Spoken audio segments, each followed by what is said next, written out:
Assalamualaikum warahmatullahi wabarakatuh. Ibu guru basa Sunda anu kusim kuring dipika hormat sareng ngencangan sadayana anu kusim kuring dipika cinta.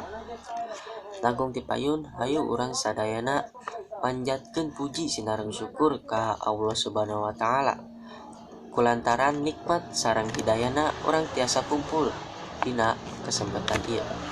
Teu hilap shalawat sinareng salam ugia salamina dilungsurkeun ka junjungan urang sadayana nyaeta Kangjeng Nabi Muhammad sallallahu alaihi wasallam, ka para wargina, ka para sahabatna sareng nepi ka urang sadayana salaku umatna nepi ka akhir zaman.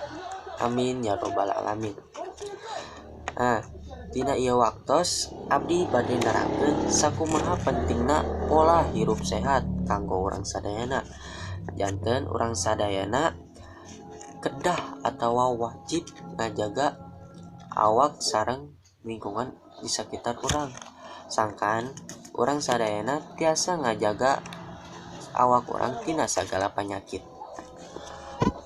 Kumargi kitu urang kedah ningkatkeun pola hirup sehat kanggo kapayuna nepi kawitan ti ayeuna. Dina salah sahiji hadis diterangkeun, inna dofatu minal iman, rohartosna kabersihan teh sabagian tina iman. Tina hadis eta teh urang tangtu tos ngartos maksad sareng tujuanana eta hadis teh. Pami urang sadayana iman ka Allah, berarti urang kudu bersih atanapi suci tina sagala kokotor. Boh eta hadis alit atawa hadis ageng nu nyebabkeun urang sadayana teu suci. Bersih eta teh didasarkeun tina bersihna jeung sucina urang sareng lingkungan di sekitar urang. Contohna di lingkungan sekolah urang ge kudu urang diperhatikeun pisan kebersihanana. Kebersihan teh aya rupi-rupina, diantarana nyaeta aya bersih hate, bersih jiwa, bersih raga, sareng bersih rohani.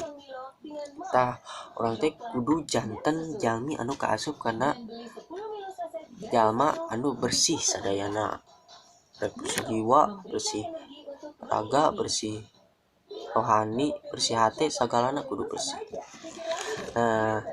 Kumargi kitu hayu urang sami-sami ningkatkeun pola hirup sehat kanggo kasayan urang sadayana, sangkan tiasa leuwih getol kana ibadah ka Gusti nu Maha Welas tur Maha Asih. Sakitu anu tiasa didugikeun ku sim kuring. Hampunten bilih aya kalepatan sareng cariosan nu teu meunah kana manah. Hatur nuhun kanu sadaya perhatosanana. Wabillahi taufik wal hidayah. Wassalamualaikum warahmatullahi wabarakatuh. Ciao.